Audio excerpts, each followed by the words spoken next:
सिर्फ पढ़ना चाहिए या पर्सनालिटी डेवलपमेंट पे भी ध्यान देना चाहिए? नहीं। जैसा कि मैम काफ़ी लोग प्रिपरेशन स्टार्ट तो करते हैं बट एक लंबे टाइम तक कंटिन्यू नहीं कर पाते हैं। हाँ, मुश्किल तो होती है लेकिन सबको बैलेंस करके चल सकते हैं। मेरा पहला एग्जाम था ये, 9 बजे से 4 बजे तक ड्यूटी करना, फिर उसके बाद वापस आके फिर उसके बाद पढ़ाई करना। अभी मैं प्रिपरेशन में ही हूँ क्योंकि लड़कियों को स्पेशली ये सोच के चलना चाहिए कि हमें अपने माँ बाप का सपना पूरा करना है। Mrs. Annie, she has done lot of hard work in women's skill management from Bhojpur, Bihar. Hello everyone, मेरा नाम है अनुज और स्वागत है आपका हमारे इस पॉडकास्ट सेशन में। आज की हमारी गेस्ट होने वाली हैं मिसेज एनी बेसेंट मैम, जो कि काफ़ी अच्छी एडुकेटर हैं। 26 जनवरी 2026 को इनको राष्ट्रीय गौरव पुरस्कार के द्वारा सम्मानित किया गया है, जो कि इनके हार्डवर्क का एक अच्छा प्रूफ है। इसके अलावा मैम अभी बीपीएससी टीचर हैं और अपनी टीचिंग सर्व कर रही हैं। इसके अलावा मैम एक पब्लिक स्पीकर हैं और मैम के काफ़ी सारे हॉबीज़ हैं। तो आज के सेशन में हम लोग बात करेंगे स्टूडेंट्स नीड के बारे में, स्टूडेंट्स के कुछ गुड हैबिट्स के बारे में, स्पेशली सिविल सर्विस एग्जामिनेशन की प्रिपरेशन के बारे में। स्टूडेंट ऐसी कौन कौन सी गलतियां करते हैं जो कि उनके फेलियर का कारण बनती हैं। साथ में हम लोग मैम के लाइफ एक्सपीरियंस के बारे में जानेंगे, मैम की बायोग्राफी जानेंगे कि मैम ने कैसे इस सक्सेसफुल मुकाम को हासिल किया। साथ में हम लोग बात करेंगे कि एक सिविल सर्विस एस्पिरेंट को कौन कौन सी बातें ध्यान रखनी चाहिए। मैम अभी खुद गवर्नमेंट जॉब में है, तो इस टॉपिक पे इनसे बातें करेंगे कि क्या गवर्नमेंट जॉब में सिर्फ आराम ही आराम होता है। तो चलिए हम लोग शुरू करते हैं और स्वागत करते हैं हमारी मैम का। तो वेलकम मैम। सबसे पहले मैम हम चाहेंगे कि आप एक छोटा सा अपना इंट्रोडक्शन दें, फिर हम लोग बात आगे बढ़ाएंगे।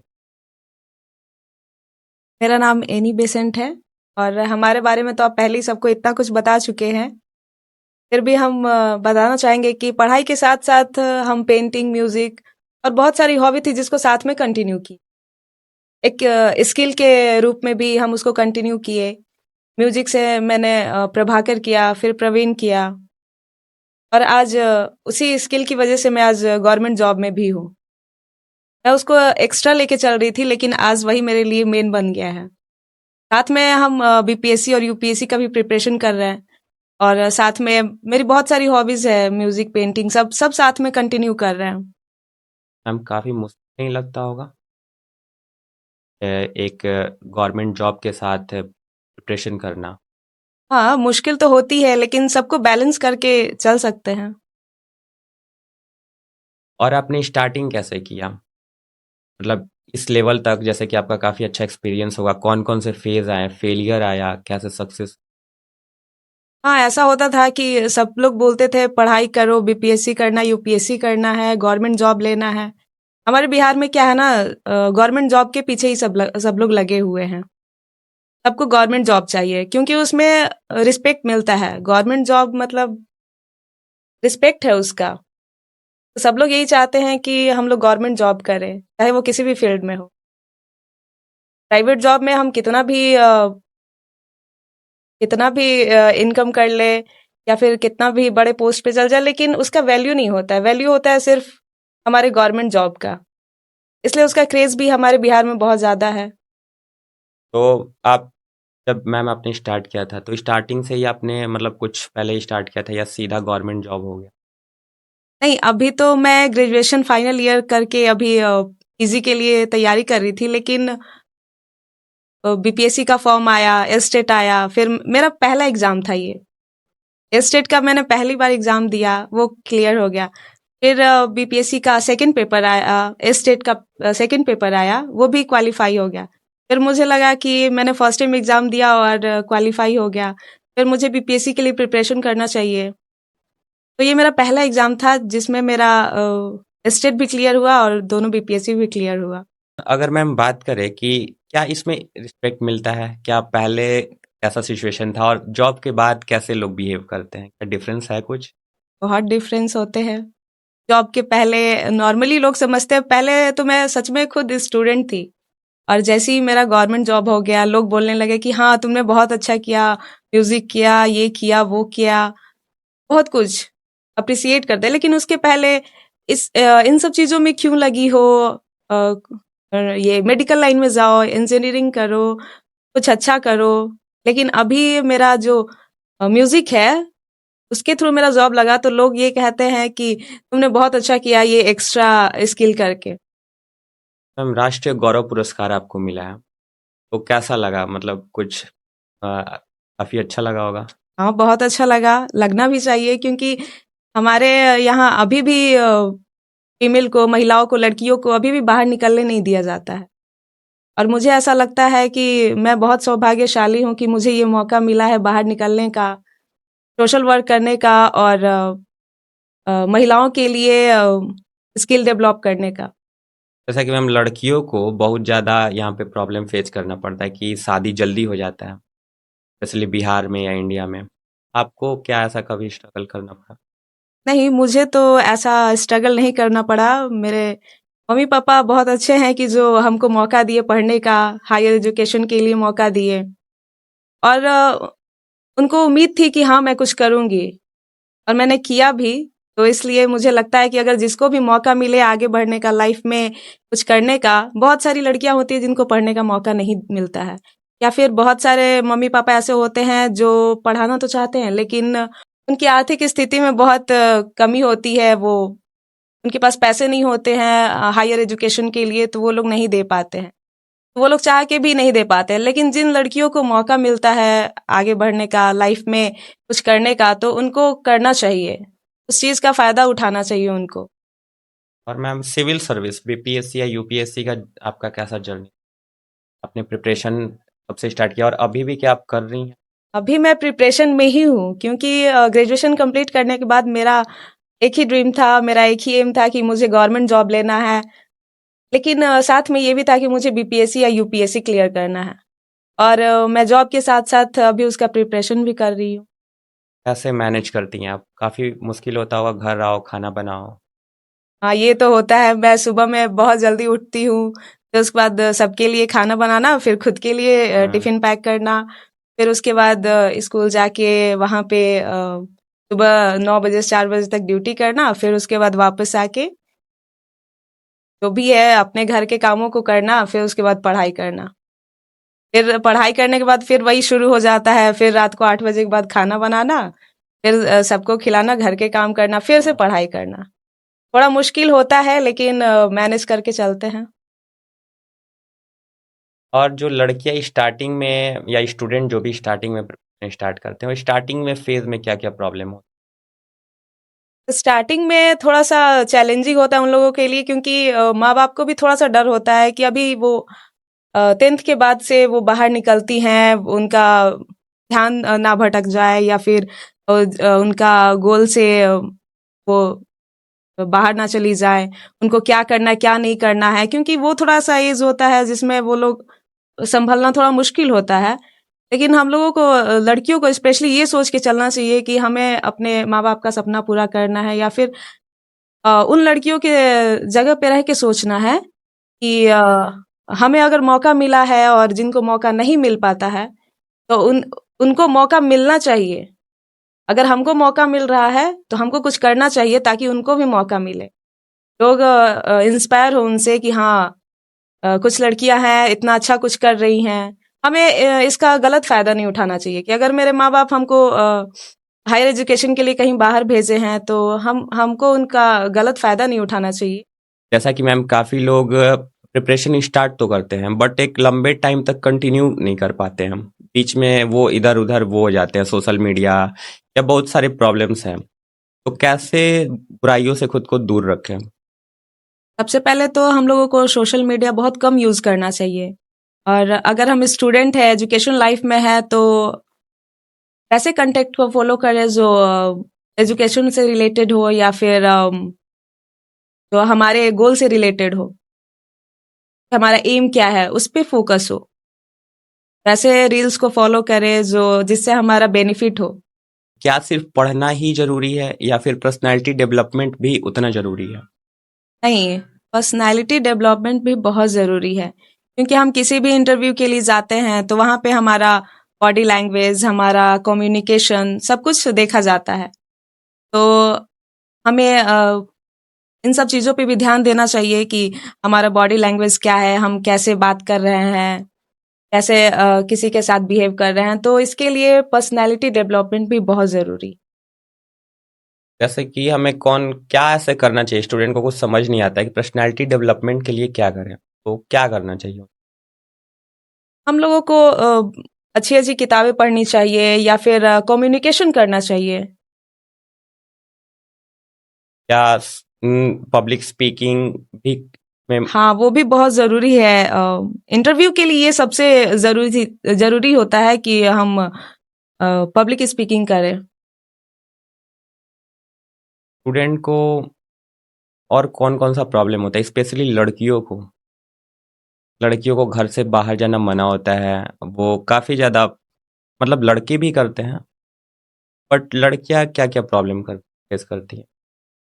लड़कियों को तो बहुत ज़्यादा प्रॉब्लम्स होती हैं, क्योंकि लड़कियों को ये बोला जाता है कि तुम्हारे लिए लिमिटेड टाइम है, 2 साल में अगर कर लिया तो ठीक, नहीं तो फिर तुम्हारी शादी हो जाएगी। और लड़कों के साथ ऐसा नहीं, उनको टाइम दिया जाता है कि जब तक तुम्हारी गवर्नमेंट जॉब नहीं हो जाए तब तक तुम पढ़ाई करो, क्योंकि तुम्हारे लिए पढ़ना ज़रूरी है, तुम्हारे लिए कमाना ज़रूरी है। और लड़कियों के साथ ऐसा नहीं होता है, उनको बोला जाता है तुम्हारी गवर्नमेंट जॉब से शादी हो जाएगी, तुमको कमाने की क्या ज़रूरत है। तो अगर लड़कियां जो पढ़ना भी चाहती है, उनको ये बोला जाता है, उनको लिमिटेशन में रखा जाता है, ठीक है तुम्हारा 2 साल का टाइम है, अगर तुमने 2 साल में कुछ कर लिया तो ठीक, नहीं तो फिर तुम्हारी शादी हो जाएगी।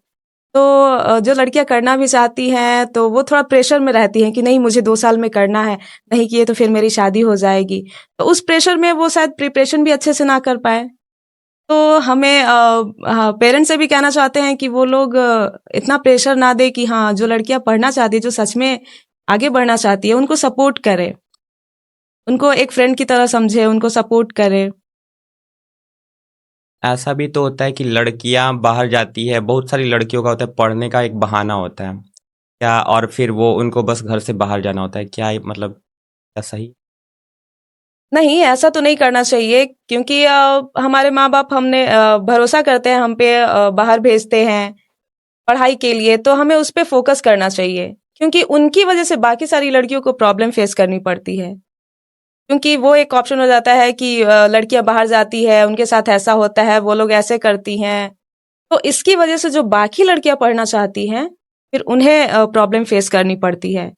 तो मैं सबसे यही कहना चाहूंगी, जो जितनी भी लड़कियां हैं जो पढ़ने के लिए जिनके मम्मी पापा बाहर भेजते हैं, तो हाँ, वो सही में अपने माँ बाप का नाम रोशन करे, उनके भरोसे को ना तोड़े, और बाकी लड़कियों से भी वो मतलब वो इंस्पायर हो कि हमको बहुत कुछ लाइफ में आगे करना चाहिए, ताकि हमसे भी इंस्पायर हो कि बाकी लड़कियां जो उनसे छोटे हैं वो भी लाइफ में आगे बढ़े, और हमारे पेरेंट्स भी उनको छोड़े कि हाँ ठीक है, नहीं सारी लड़कियां एक जैसी नहीं होती हैं। तो आप एक ऐसा रोल मॉडल बनिए कि ताकि आपको देख के बाकी सारी लड़कियां या फिर उनके पेरेंट्स पढ़ने के लिए बाहर भेजे, या फिर किसी भी फील्ड में, या फिर गेम हो, या फिर म्यूजिक हो, पेंटिंग हो, आर्ट हो, चाहे जो भी फील्ड हो, हर एक फील्ड में लड़कियों को आगे बढ़ने का मौका देना चाहिए।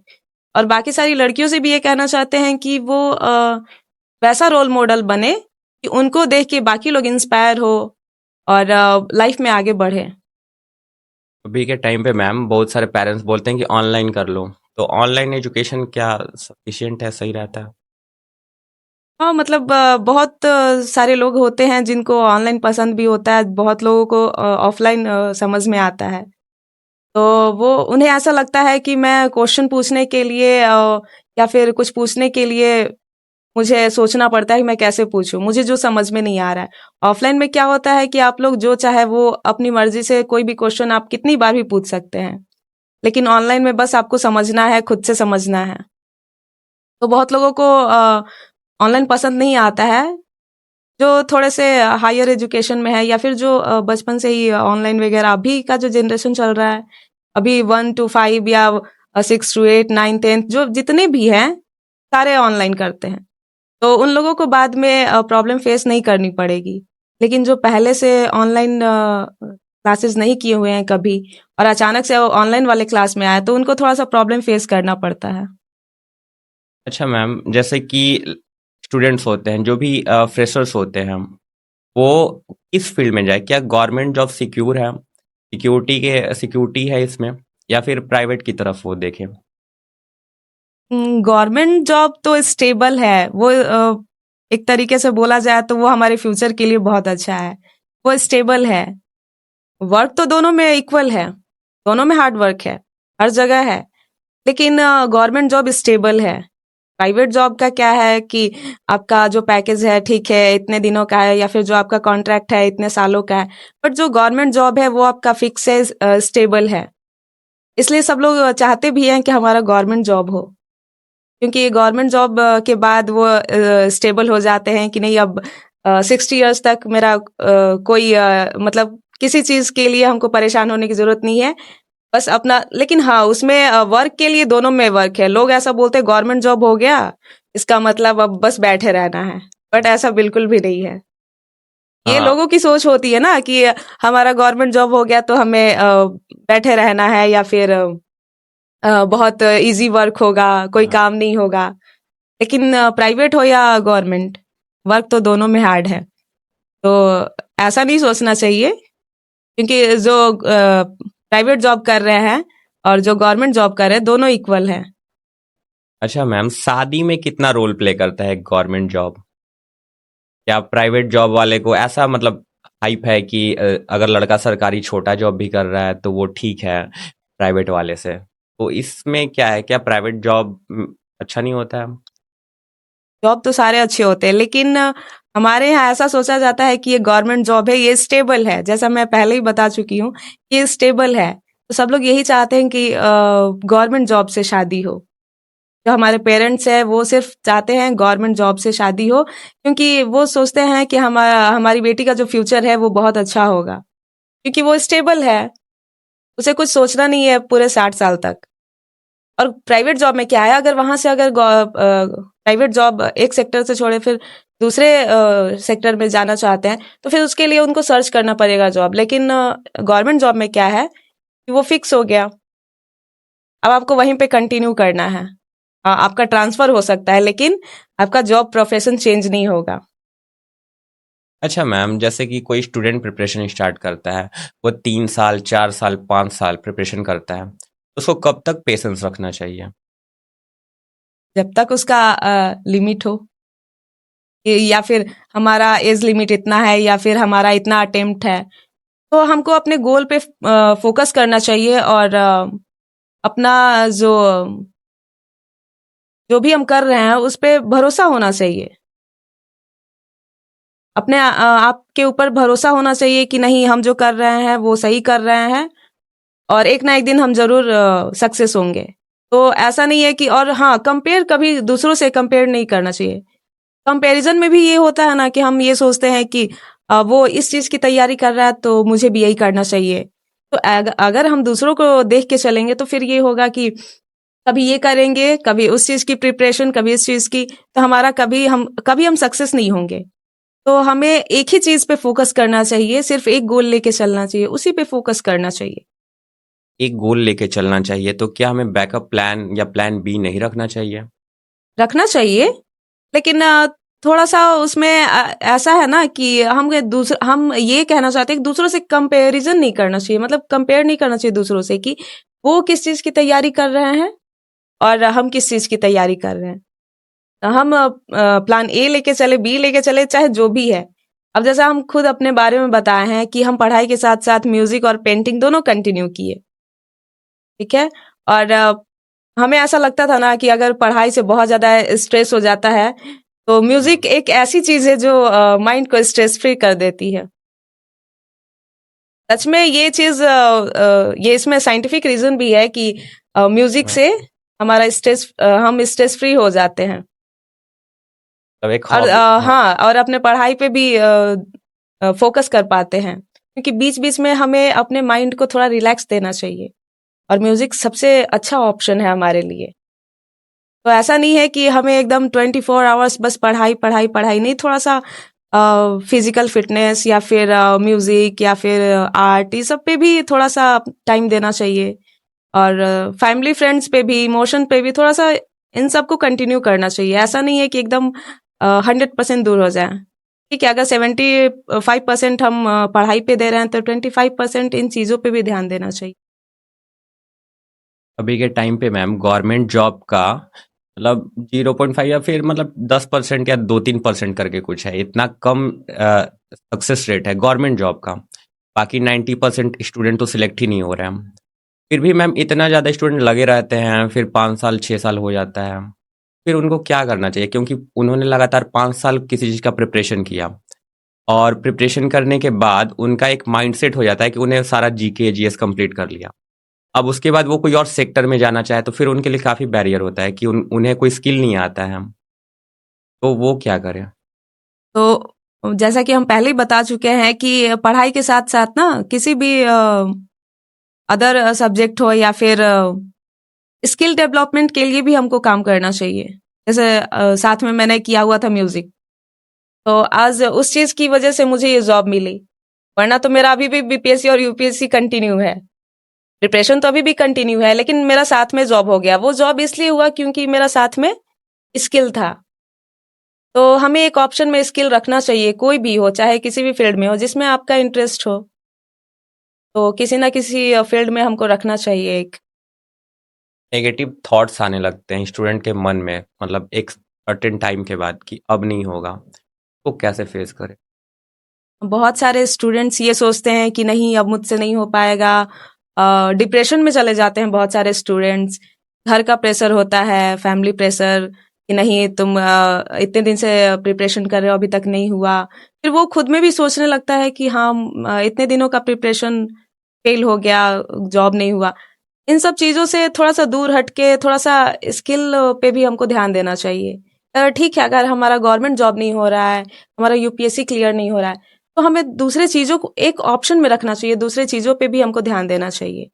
ये जरूरी नहीं है कि हमारा अगर यूपीएससी और बीपीएससी नहीं होगा तो फिर हम डिप्रेशन में चले जाएं या फिर सब कुछ छोड़ दें।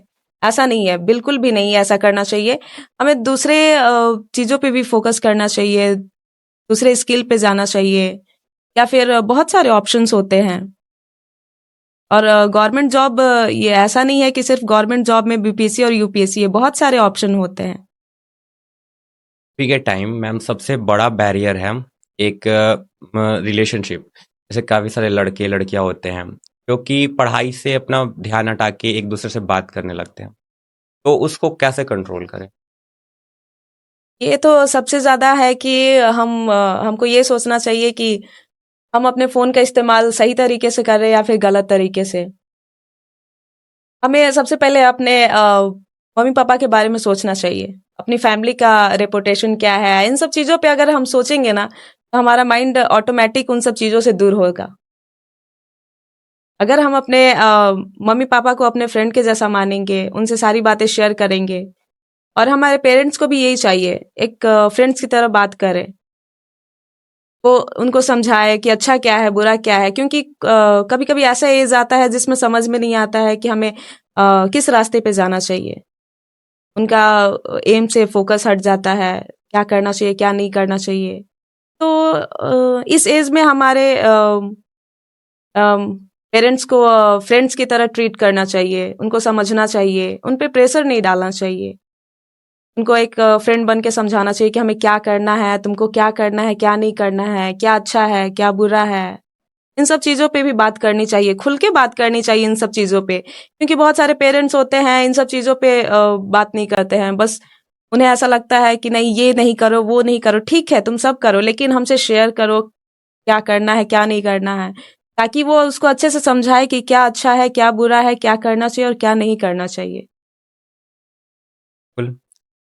अच्छा मैम, जैसे कि आप स्टूडेंट लाइफ में थी, आपका एक स्टूडेंट लाइफ होगा, तब आप कैसे मेंटेन करती थी? अभी तो आपका मैरिड लाइफ है तो बहुत ज़्यादा स्ट्रगल होगा, बट जब स्टूडेंट लाइफ था, जैसे कि कोई पटना में हॉस्टल में रहता है, लड़के लड़कियां जो भी रहते हैं, तो उनको एक क्या रूटीन मेंटेन करना चाहिए, कैसे लेके चलना चाहिए पढ़ाई और हॉबीज दोनों को? मतलब हमें उसके लिए सबका एक रूटीन बनाना चाहिए कि हमारे पास फ्री टाइम कब है। अगर हम मॉर्निंग में उठते हैं, क्लास वगैरह करते हैं, उसके बाद ठीक है खाना वाना खाए, काम वाम किए, सारा अपना पर्सनल जो भी है फिर उसके बाद एक शाम का टाइम होता है। अगर शाम में अगर हम कुछ एक्स्ट्रा जो हमारी हॉबी है अगर उसको करें तो हमारे लिए एक वो स्किल के तौर पे भी वो बना रहेगा। जैसे अगर किसी को म्यूजिक में इंटरेस्ट है या पेंटिंग में इंटरेस्ट है या फिर किसी बिजनेस वर्क में इंटरेस्ट है या फिर किसी को सोशल मीडिया में काम करने का ये है, तो उसके लिए अलग से एक टाइम दे, अलग से 1 घंटे 1.5 घंटे 2 घंटे वो अलग से उसके लिए एक टाइम फिक्स कर ले। पढ़ाई के टाइम में पढ़ाई करे वो, और जो भी एक्स्ट्रा वर्क उसके लिए अलग से टाइम वो फिक्स करे। उसकी वजह से आपका पढ़ाई डिस्टर्ब नहीं होना चाहिए। आप अपने पढ़ाई को कंटिन्यू करने के साथ साथ उसको कीजिए। हमें भी ऐसा लगता था कि इतना सब कुछ कैसे करेंगे, पढ़ाई के साथ साथ मुझे पढ़ाई भी करनी है। और 10th के बाद तो ऐसा लग रहा था कि मुझे आर्ट्स लेना चाहिए, साइंस लेना चाहिए। तो फिर मुझे ऐसा लगा कि नहीं, मुझे साइंस ही लेके पढ़ना चाहिए, क्योंकि पहले तो मन में आया था कि मुझे मेडिकल लाइन में जाना चाहिए। फिर मुझे लगा कि नहीं, मुझे यूपीएससी करना चाहिए। लेकिन दोनों के कॉम्बिनेशन को लेके मैं बोली नहीं, मुझे साइंस ही लेना चाहिए। साइंस लेने के बाद होता है कि एकदम पूरा कंटिन्यू क्लास करना। कंटिन्यू क्लास करने के बाद फिर साथ में पेंटिंग, म्यूजिक और एक्स्ट्रा जो आर्ट्स सब है वो सबको हम कंटिन्यू किए हैं। क्लासेस के साथ साथ एक शेड्यूल बनाए थे जिसमें हम 1 घंटे अपने आर्ट को देते थे। तो मैम शादी के बाद भी आपने अपना प्रिपरेशन को ब्रेक नहीं किया, तब कहाँ से डेडिकेशन मिलता है इतना ज़्यादा? ये तो बस हमारा एक गोल था, हमारा एम था कि नहीं, हमको करना ही करना है। तो जैसे हमारे मम्मी पापा ने हमें बचपन से सपोर्ट किया है इन सब चीज़ों के लिए कि नहीं, मेरी बेटी अगर पढ़ना चाहती हो तो मैं उसको पढ़ाऊंगी। ये सोच के जब तक मेरी जॉब नहीं हुई, मेरी शादी नहीं हुई। जॉब होने के बाद मेरी शादी हो गई। लेकिन मेरी शादी के बाद भी मेरे इन लॉज ने कभी मना नहीं किया कि हाँ, आपको पढ़ाई नहीं करनी है या फिर घर पे रहिए, खाना बनाइए, जॉब कीजिए। और ऐसा भी नहीं है कि मैं घर के कामों के लिए किसी और को मैंने नहीं रखा है। घर के काम भी मैं खुद करती हूँ। हमारे हस्बैंड भी सपोर्ट करते हैं, ऐसा नहीं है। वो भी टीचिंग लाइन में ही है, तो दोनों साथ में मिलके भी कर लेते हैं। तो हमें फैमिली से भी बहुत ज्यादा सपोर्ट अभी भी मिलता है। हम जो भी करना चाहते हैं उसमें पूरा फुल सपोर्ट मिलता है हमें घर से। अगर घर से सपोर्ट नहीं मिलता तो फिर हम आज भी प्रिपरेशन नहीं कर पाते। शायद मेरा प्रिपरेशन ब्रेक हो जाता और ऐसा लगता है कि बस मेरी इतनी ही लाइफ है, अब जो जॉब मिल गई है बस उसी जॉब में रहना है। और फिर तो फैमिली सपोर्ट की वजह से ये सबसे बड़ी चीज है कि फैमिली सपोर्ट होना बहुत जरूरी है। अच्छा मैम, बहुत सारी लड़कियां चाहती है ना कि पहले मेरी फैमिली सपोर्ट करे फिर मैं कुछ करूंगी, और या फिर उनको ऐसा करना चाहिए कि वो पहले करके दिखाए कुछ, कि वो कुछ खुद करे, कुछ कहीं पे सिलेक्शन लेके दिखाए फिर फैमिली सपोर्ट करे। तो कैसे कॉम्बिनेशन बनाना चाहिए फैमिली को? क्या फैमिली को पहले ही लड़की को बाहर भेजना चाहिए? जैसे कि फैमिली को लग रहा है कि मेरी लड़की उतनी अच्छी नहीं है पढ़ने में, तो क्या फैमिली फैमिली सोचती है कि बाहर भेजने का कोई फायदा नहीं है, बट वो लड़की के मन में क्या चल रहा होता है कि मुझे घर वाले भेज नहीं रहे हैं, तो लड़की को क्या करना चाहिए और पेरेंट्स को कितना समझना चाहिए इस बात को? नहीं, लेकिन ठीक है, मानते हैं कि कुछ लड़कियां पढ़ने में बहुत ज्यादा तेज होती हैं, बहुत ठीक है। लेकिन हमको मौका जरूर देना चाहिए। जितनी भी लड़कियां अगर चाहती हैं आगे बढ़ना, बाहर जाना, पढ़ना, तो उनको एक बार मौका जरूर देना चाहिए। क्योंकि ये जरूरी नहीं है कि हम एक फील्ड में अगर फेल हो जाते हैं तो दूसरी बार में विन नहीं होंगे। तो हमें एक मौका उनको जरूर देना चाहिए। उनको भी आगे बढ़ने का एक मौका मिलना चाहिए ताकि उनको भी लगे कि नहीं, मुझे रोका नहीं गया, मुझे भी मौका मिला था। मैंने नहीं किया वो अलग बात है, बट मुझे मौका मिला था। तो पेरेंट्स को एक मौका जरूर देना चाहिए। और आजकल के मैम स्टूडेंट्स को क्या सेल्फ डिपेंडेंट बनना चाहिए, या फिर मतलब जैसे कि बहुत लोग होते हैं पार्ट टाइम जॉब करते हैं, साथ में प्रिपरेशन करते हैं, तो उससे प्रिपरेशन इफेक्ट होता है, या फिर उन्हें सिर्फ मतलब प्रिपरेशन ही करना चाहिए? नहीं, मुझे नहीं लगता है कि उससे प्रिपरेशन पे कोई इफेक्ट आता है, क्योंकि मैं खुद अभी एक जॉब में हूँ और मैं साथ में प्रिपरेशन भी कर रही हूँ।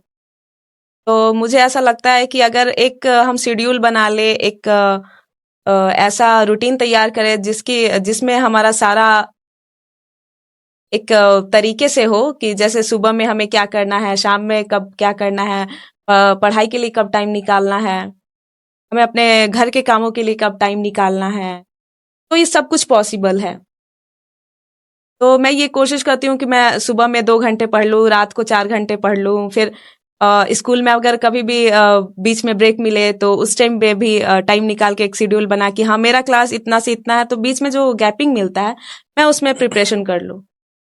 तो अगर चाहे तो फोकस कर सकते हैं, बट थोड़ा सा हार्ड होता है, थोड़ा सा चैलेंजिंग होता है। मतलब दिन भर में जब भी टाइम मिले, 5 मिनट भी मिले तो पढ़ लेना है उतना में। अगर मैम हम लोग बात करें, जैसे कि अभी कुछ दिन पहले 26 जनवरी को आपको राष्ट्रीय पुरस्कार मिला था, इतने नेशनल लेवल का पुरस्कार, इसके लिए आपने क्या कंट्रीब्यूशन किया है, किस चीज के लिए?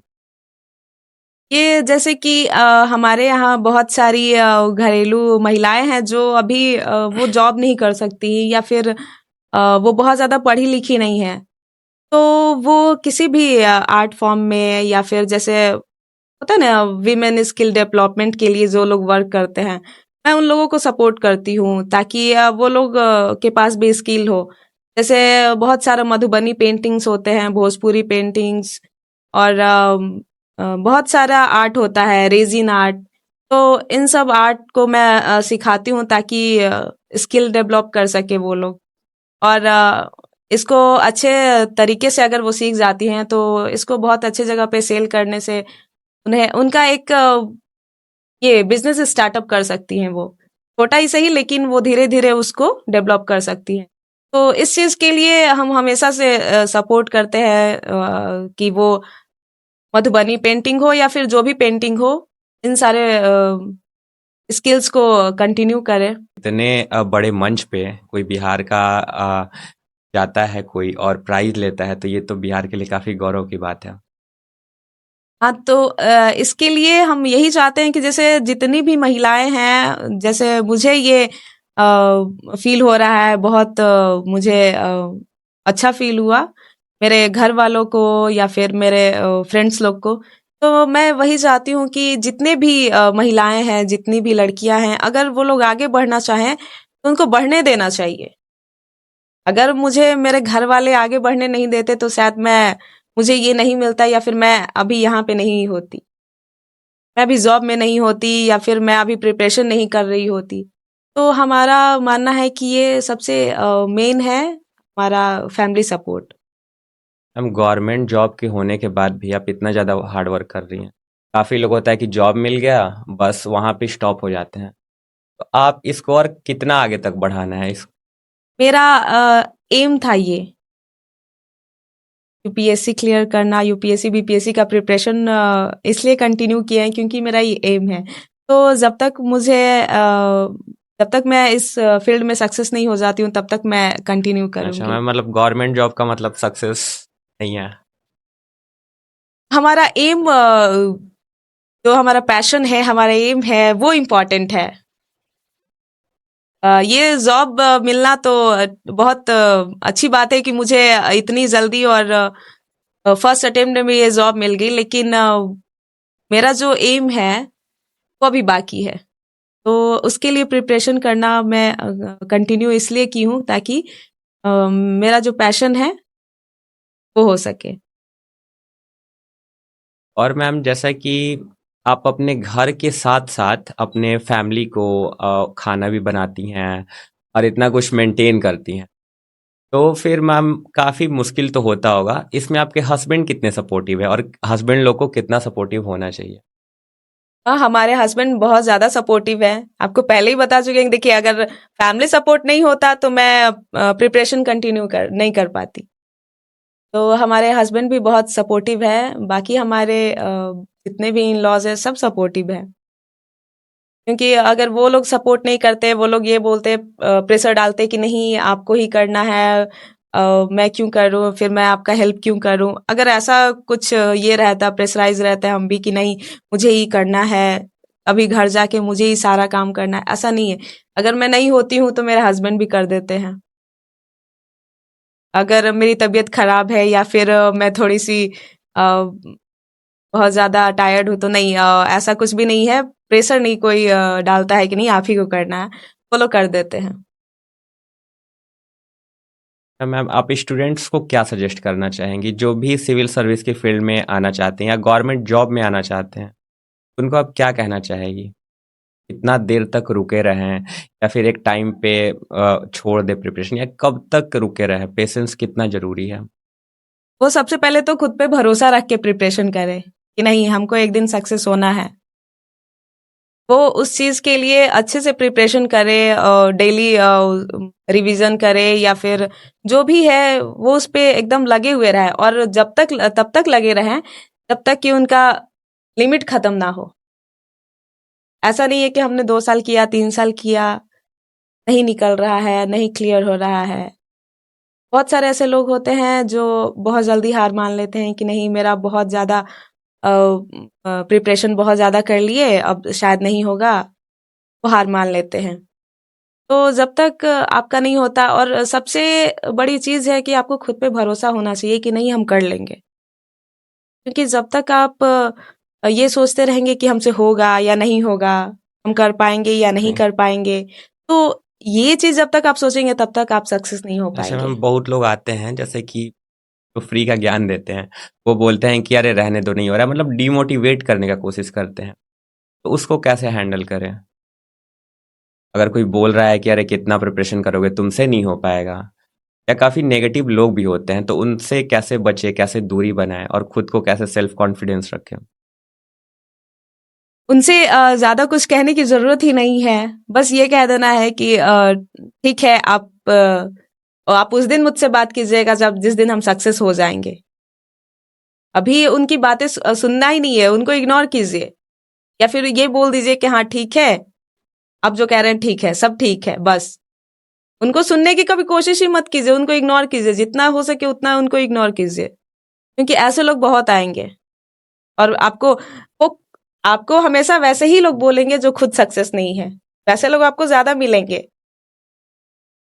और जो खुद सक्सेस है वो आपको यही बोलेंगे ठीक है, तुम लगे रहो, तुम एक दिन जरूर सक्सेस होगे। और आपको डीमोटिवेट वही करेंगे जो पहले से ही वो खुद सक्सेस नहीं है, तो उनकी बातें हम क्यों सुनेंगे। और सक्सेस लोग कभी ऐसा नहीं बोलेंगे कि तुमसे नहीं हो पाएगा, मत करो। तो हमें उन लोगों के बात पे ज्यादा ध्यान देना चाहिए जो सक्सेस है।